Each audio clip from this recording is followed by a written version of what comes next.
ایک حصہ عقل کا ساری مخلوق پر تقسیم کیا ہے، اور 99 عقل کے حصے تنہا محمد صلی اللہ علیہ وسلم کو دیے گئے ہیں۔ یہ سنتوں کے بارے میں یہ کہیں کہ اس سے کیا فائدہ ہے، اس سے کیا ہوتا ہے، یہ کس لیے ہے؟ اس کی کوئی گنجائش نہیں ہے، اس کی کوئی گنجائش نہیں ہے کہ کوئی مسلمان یہ کہے کہ اس سنت کی کیا ضرورت ہے، اس سنت کی کیا فائدہ ہے، کہ جس 99 عقل والے نے یہ عمل کیا کر کے دکھلایا ہے، جس کا حکم دیا ہے، تیرے پاس اس کے مقابلے میں عقل کا کون سا ذرہ ہے جس کی بنیاد پر تو یہ سوال کرے کہ اس سنت کی کیا ضرورت ہے؟ سوچنے کی بات ہے۔ وہ تو جب رواجی طریقے غالب آ جاتے ہیں تو سنتوں کے لوگ فوائد اور علتیں اور وجہ معلوم کرنے لگتے ہیں کہ اس کی کیا ضرورت ہے، یہ تحصیل ہو سکتا ہے، تحصیل ہو سکتا ہے۔ اب میں چھوٹی سی مثال لے کر سمجھاتا ہوں۔ آپ اپنے محلے کے کلینک میں ایک عام چھوٹا سا ڈاکٹر اس سے جا کر یہ کہہ دیں کہ اس گولی کی کیا ضرورت ہے، تو پاگل کہے گا، تمہیں نکال دے گا۔ اس کی کیا خبر، ڈاکٹر میں ہوں، دوا میں دے رہا ہوں، یہ کیا مطلب ہے اس سے؟ آپ ایک کلینک کے ڈاکٹر سے نہیں کہہ سکتے کہ یہ دوا میں دے رہے ہو، اس کی کیا ضرورت ہے؟ میں تیرا معالج ہوں، دوا میں تجویز کر رہا ہوں، اور یہ ایسے بے عقل کہ سنتوں کے بارے میں کہتے ہیں کہ اس سنت کی کیا ضرورت ہے، اس سے کیا فائدہ ہے؟ وہاں صاحب فرماتے تھے، بلکہ حضرت نے مولانا صاحب رحمۃ اللہ علیہ نے بہت بچپن میں، مولانا صاحب چھوٹے سے تھے، ان سے پوچھا کہ یوسف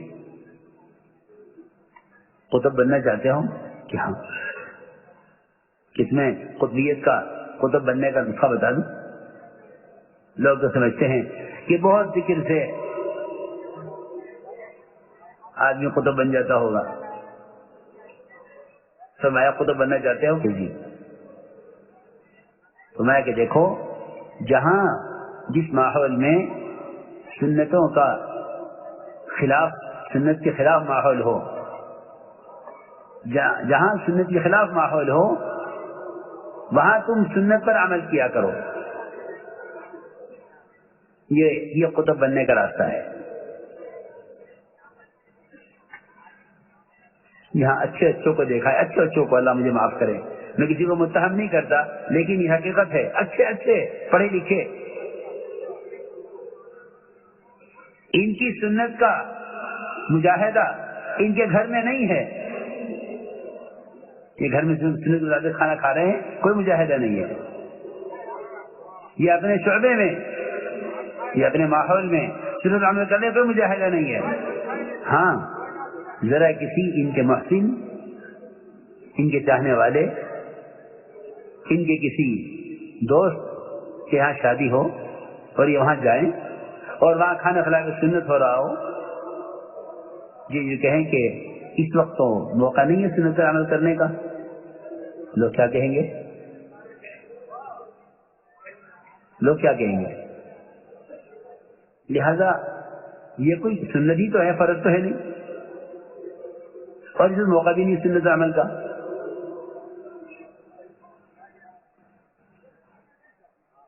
سنت پر عمل کرنا عمل کرنے کے لیے نہیں ہے، سنت عمل کرنا امت کو سنت کی تعلیم دینے کے لیے ہے۔ اور سنت کے احیاء کا جہاد، ایک سنت کو زندہ کرنے کا جہاد، مخالف ماحول میں عمل کرنے کا نام ہے، صرف عمل کرنے کا نام سنت کا جہاد نہیں ہے۔ کیونکہ اتباع سنت اور احیاء سنت، اتباع سنت جہاد نہیں ہے، احیاء سنت جہاد ہے۔ میں کچھ ضروری بات عرض کی ہے، اتباع سنت جہاد نہیں ہے، احیاء سنت جہاد ہے، کہ آپ وہاں سنت کو زندہ کریں جہاں اس سنت کے خلاف ماحول ہے، ورنہ یہ بہروپی ہیں، بہروپی ہے، جہاں جیسا موقع ہوتا ہے میں وہاں ویسا کر لیتے ہیں۔ جی ہاں، جہاں جیسا موقع ہو وہاں ویسا کر لو. میں تم سے قسم کھا کر کہہ سکتا ہوں کہ اللہ نے قرآن میں جن لوگوں کا تعارف کرایا ہے وہی یہ لوگ ہیں. وَمِنَ النَّاسِ مَن يَعْبُدُ اللَّهَ عَلَىٰ حَرْفٍ، کہ یہ وہ لوگ ہیں کہ یہ اسلام اور کفر کے بارڈر پر چلتے ہیں کنارے کنارے. اگر اسلام کی طرف خیر دیکھتے ادھر پلٹ جاتے ہیں، کفر میں خیر دیکھتے تو ادھر پلٹ جاتے ہیں. یہ حالات دیکھ کر چلتے ہیں، حکم دیکھ کر نہیں چلتے.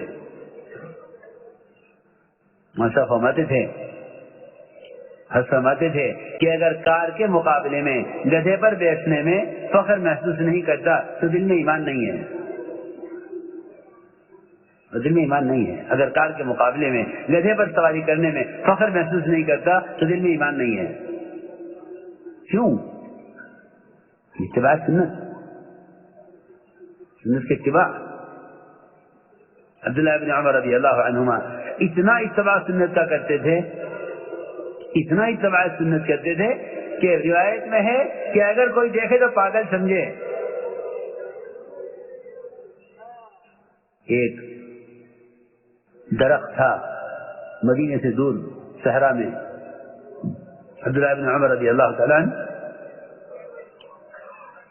پانی لیتے مشکیزے میں سوار ہوتے اونٹ پر، وہاں جاتے اس درخت کو پانی لے کر آتے. جنگلی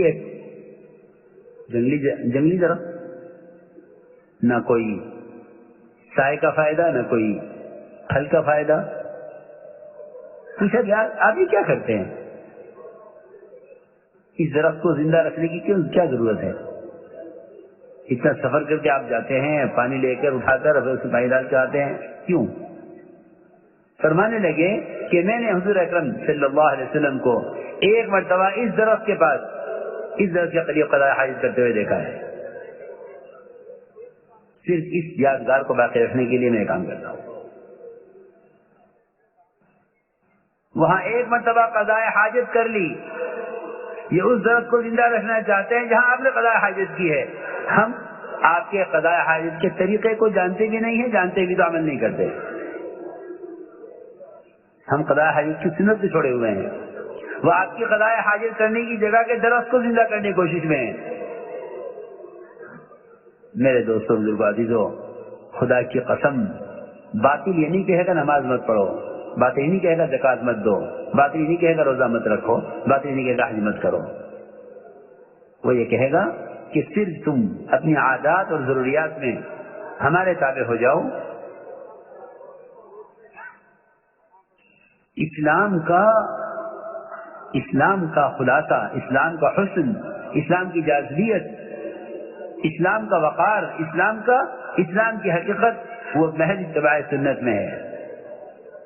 محض اتباع سنت میں ہے. ہمیں صحابہ میں فرق یہ بیٹھا ہے، وہ سنت عمل کرتے سنت ہونے کی وجہ سے، ہم سنتوں کو چھوڑتے ہیں سنت ہونے کی وجہ سے. چھوڑ دو سنت ہے. اس لیے فرمایا گیا کہ جو خبر نبی لے کر آ رہے ہیں اس کا یقین کرو. تو میں نے عرض کیا کہ جو کائنات کے ظاہری نظام تک عقل رکھتے ہیں وہ نبی کی بات کا انکار کر دیتے ہیں. سفر معراج ہوا، رات کی کسی ایک حصے میں آپ کے جسم کے ساتھ آسمانوں کی سیر وہ الگ، اور زمین کی ایک مہینے کی مسافت وہ اس سفر میں.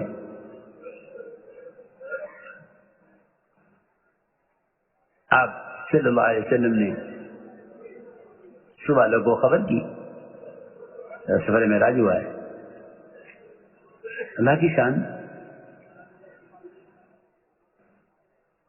ہماری سب کی طبیعتیں ایسی ہیں کہ ہم کسی بات کو کہتے ہوئے یہ سوچیں گے کہ بھئی کسی ایسے سے کہو جو یقین کرے، مانے. ہاں، ابوبکر صدیق رضی اللہ تعالیٰ عنہ کو پتہ چلا بعد میں، ابو جہل کو پتہ چلا پہلے. عجیب روایت میں آپ بیٹھے ہوئے تھے، پوچھا ابو جہل نے کیا بات ہے، آج کی نئی بات پیش آ گئی ہے، کس فکر میں ہو؟ آپ نے اس سے کہا کہ آج رات آسمانوں کی سیر ہوئی اور زمین کی سیر، اور زمین کا 1 مہینے کا سفر، بیت اللہ سے بیت المقدس 1 مہینے کا سفر. کہ اچھا نہیں میری ٹھہرو میں سب کو جمع کر لوں پھر بتانا، تاکہ سب مل کر تکذیب کریں. لوگ جوڑے ہوئے گئے، آئے ابو بکر یہ کیا کہہ رہے ہیں، تمہارے ساتھی کیا کہہ رہے ہیں، کیا کہہ رہے ہیں؟ کہ یہ کہہ رہے ہیں کہ رات یہ آسمانوں کا سفر ہوا ہے. سنتے ہی فرمایا کہ ہاں اگر یہ کہہ رہے ہیں تو سچ ہے، یہ کہہ رہے ہیں تو سچ ہے، یقینی بات ہے. یہ نہیں کہ یہ تو مانیں گے نہیں، ان سے کیا کہنا. ہاں کہ آپ کی لائی خبر کا یقین سب کریں. تو میں نے عرض کیا کہ کیوں کیا اللہ نے یہ سفر؟ اس لیے کرایا ہے کہ دیکھنا چاہتے ہیں کہ کون نبی کی بات کی تصدیق کرتا ہے، کون نہیں کرتا. وما جعلنا الرؤيا التي أريناك إلا فتنة للناس. یہ بیٹھ کے سوچیں گے کہ جہنم کی آگ اتنی سخت اور دنیا کی آگ کے مقابلے میں اتنی زیادہ، اور پھر کہہ رہے کہ جہنم میں درخت، پھر کہہ رہے کہ جہنم میں درخت کیوں؟ اس آزمائش کے لیے کہ یہ جہنم میں درخت کے ہونے سے درخت کے ہونے کا اقرار کرتے ہیں یا جہنم کا انکار کرتے ہیں.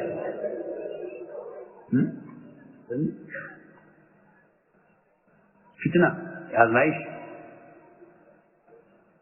ہم آزمائیں گے ان کو کہ یہ جہنم میں درخت کے ہونے سے درخت کے ہونے کا اقرار کرتے ہیں یا درخت کے لیے جہنم کا انکار کرتے ہیں.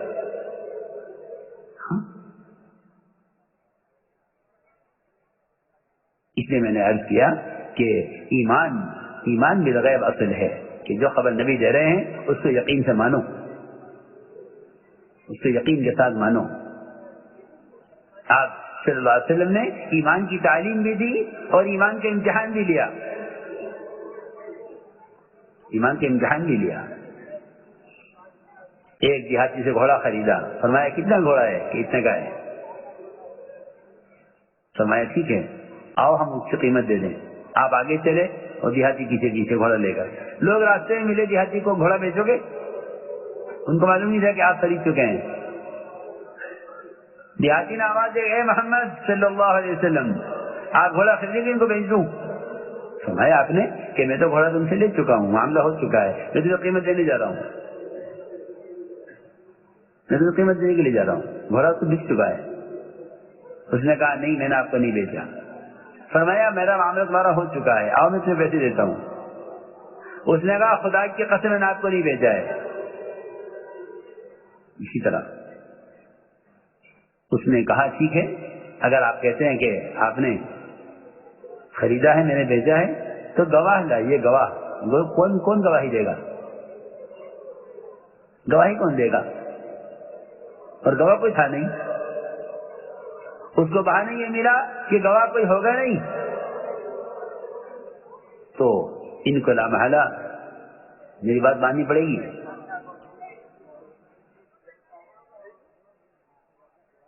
ابھی آپ کے درمیان اور اس دیہاتی کے درمیان بات چلی رہی تھی، اتنے میں حضرت خزیمہ وہاں سے گزرے. یہ کیا ہو رہا ہے؟ دیہاتی کہتے گواہ لائیے، یا آگے بڑھے عرض کیا میں گواہی دیتا ہوں، میں گواہی دیتا ہوں. آپ نے گھوڑا اس سے خریدے، میں گواہ ہوں. آنکھوں کے دیکھنے سے زیادہ، کانوں کے سننے سے زیادہ یقینی طور پر کہتا ہوں کہ میں گواہ ہوں. آپ نے فرمایا خزیمہ تم نے کیسے گواہی دے دی؟ اس سوال کا مطلب یہ نہیں تھا، اس سوال کا مطلب یہ نہیں تھا کہ تمہاری گواہی دینا غلط ہے. اس سوال کا مطلب یہ تھا کہ تم نے کس یقین کی بنیاد پر گواہی دی ہے، وہ کیا ہے؟ یہ سمجھنے کی بات ہے. آپ کے سوال کا ہرگز مقصد یہ نہیں ہے، اس لیے کہ نبی جس کام کو کرتے ہیں ان کو خود اس پر یقین ہوتا ہے. نبی جس کام کو خود کر رہے ہیں اس پر ان کو یقین ہوتا ہے.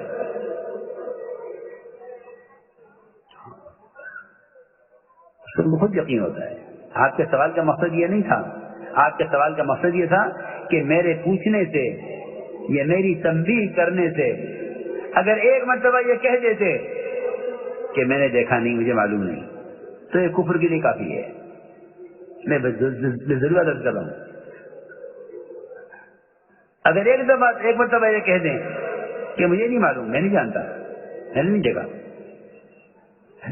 یہ کیسے ممکن ہے کہ تمہارے نبی ایک بات کہیں اور تم یہ کہتے ہو کہ میں موقع پر موجود نہیں تھا، میں گواہی نہیں دے سکتا؟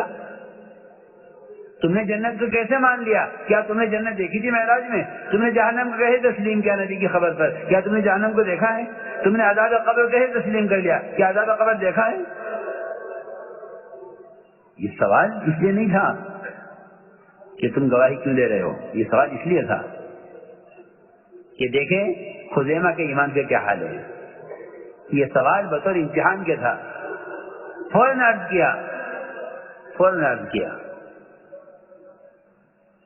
کہ میں یقین کے ساتھ کہتا ہوں کہ آپ نے گھوڑا اس سے خرید لیا تھا. کیسے تم نے گواہی دی؟ عرض کیا ہم گواہی کیسے نہ دیں؟ آپ نے ہمیں اللہ کا تعارف کرایا، ہم نے نہیں دیکھا. آپ نے عرش و کرسی کا تعارف کرایا، ہم نے نہیں دیکھا. جنت دوزخ کا تعارف کرایا، ہم نے نہیں دیکھا. عذاب قبری خبر دی، ہم نے نہیں دیکھا. ہم تو اس سب کو صرف آپ کے کہنے کی وجہ سے یقینی مانتے ہیں. جو ذات اتنی بڑی چیزوں کے بارے میں جھوٹ نہ بولے تو گھوڑے کے بارے میں کیا جھوٹ بولے گی؟ یہ تھی بات. اسے میں نے عرض کیا ہے کہ ہم سب کی عقلیں اس ظاہری نظام کو دیکھ کر چل رہی ہیں. نہیں، خدا کی قسم، ہرگز نہیں، ہرگز نہیں. اس لیے میں کہہ رہا تھا کہ کسی سنت کی علت مت پوچھو، کسی سنت کی علت، کسی حکم علت مت پوچھو، اس لیے کہ کسی بھی حکم کی علت یا حکم یا اس کی وجہ پوچھنا انکار کرنے کے لیے کافی ہے.